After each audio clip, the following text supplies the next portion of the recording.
everybody, welcome to ABC Gluten Free. Hi everybody, welcome to ABC Gluten Free today. We're so glad that you joined us and we're having a wonderful day today. The sun is shining in New Jersey. We hope it's shining where you are. We have a great show in store for you today, and we know there's a lot of different summer treats that are going on, but we picked some of our summer loves because summer's probably our favorite time of the year, right? What do you love about summer, Sophia? Sandcastles. Sandcastles, Jeremiah. What do you love about summer? Surfing.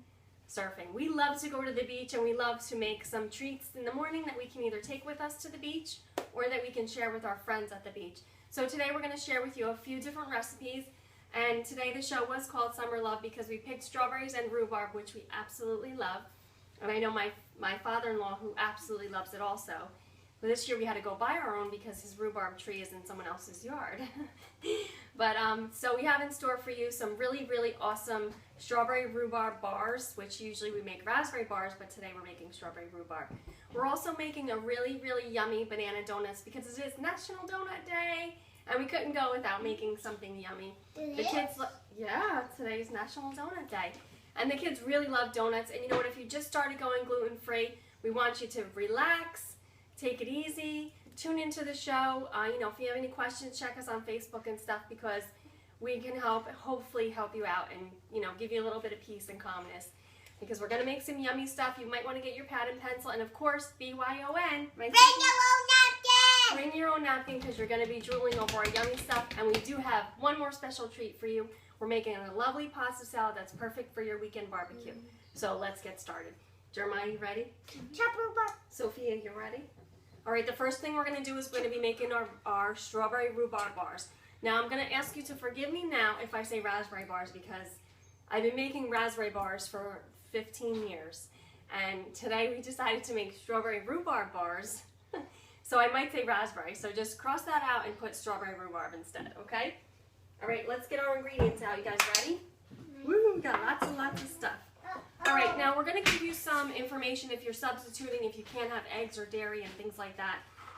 Today we have our really lovely rhubarb and our beautiful strawberries that we already washed. We want to thank Christina at Krowicki's Farm because whenever we go there, she always has what we need, and we're very thrilled about that. We have in here our flax, which is our substitute for egg, but today we're actually going to just use, we're using flax today, that's right.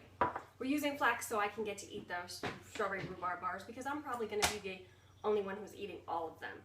We also have our strawberry rhubarb preserves that we made. We made about 3 jars last year, and this is the last one that we have, so it's perfect timing because it's in season and we can make some more and jar it up and have it for next year. Now, we do a simple canning, which is actually making the preserves, making the jam, putting them into the hot jars and let them go. And this actually stayed in our garage for up until last year, so it really stays nice and well.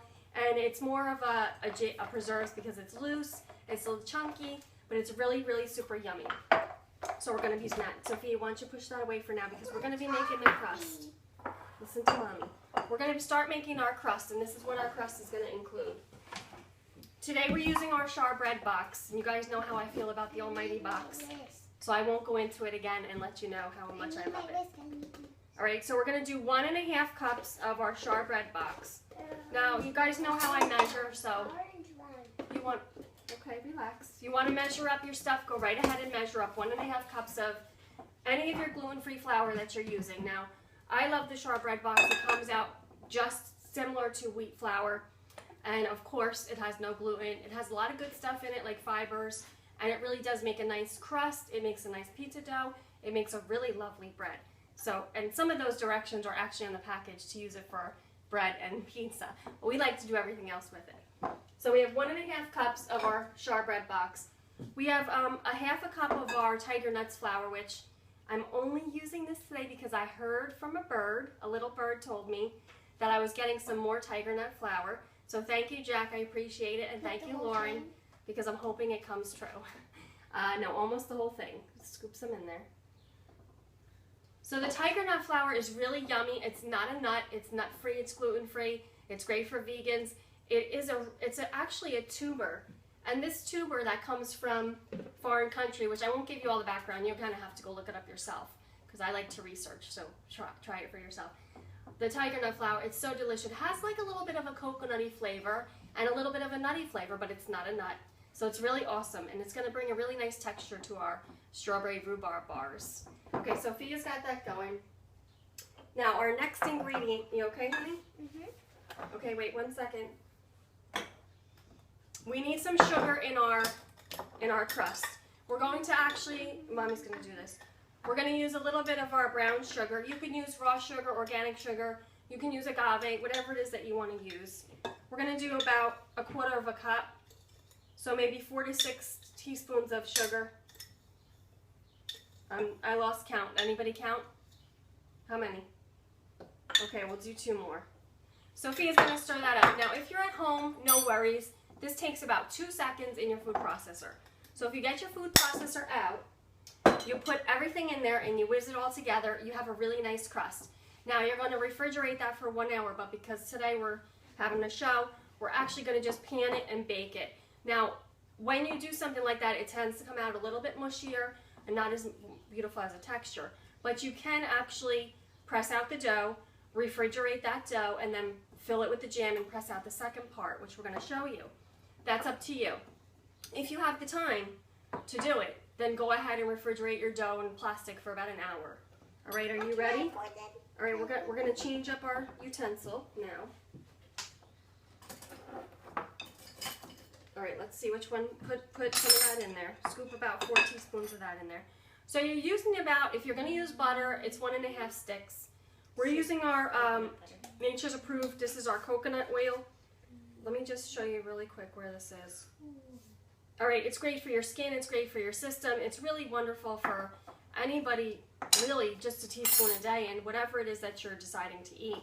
You can just add it to your smoothie, or you can add it to your baked goods like we're doing. And it has, it allows ketone body production by the liver, and so can fuel the brain and muscles. So that's really what you want to do to really live a long, healthy life. All right, so Sophia's just going to add that, and we're going to do a little bit more. I put 4. Okay, we're going to do 1 more, 2 more. And I think you should change up to a fork. And we're going to kind of get that incorporated, almost like you're doing when you're incorporating butter into your pastry. You're going to actually, you want me to get that off for you? You got it? Okay. All right, Jeremiah, you want to start chopping? All right, well then give this to him.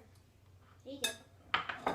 We're going to use our flax instead of our egg, but normally you would add 1 egg to the crust. 1 egg being, we're actually just going to add a little bit of our, make sure I get the right one. We're going to add a little bit of our flax gel. I usually make this up and I keep it in the refrigerator. Since we bake every day, it doesn't go bad and it doesn't take long. I'm going to start cutting. All right, I'm going to give Jeremiah some of our flax. Jeremiah, come over here for a minute. How do you want me to cut the strawberry?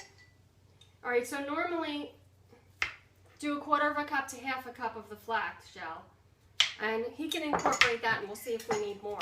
You see, I told you about the measuring. I kind of do a little bit of this, a little bit of that. You guys know how we play the wet-dry game in our house, so we do that all of the time. Sophia's going to actually slice the strawberries, and I'm going to give you something to put them in. Go easy, go easy. All right. You can put them back in here.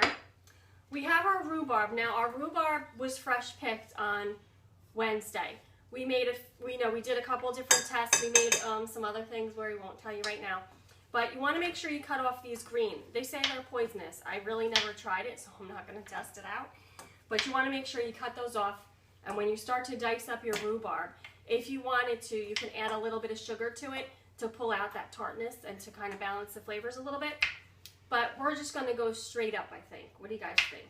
Because we have our rhubarb preserves, and that's going to just add some sweetness and flavor to it. And you could always sprinkle sugar on top later if you like. Jeremiah ate strawberries. All right, Jeremiah, how's our crust coming out? I need that done now, please.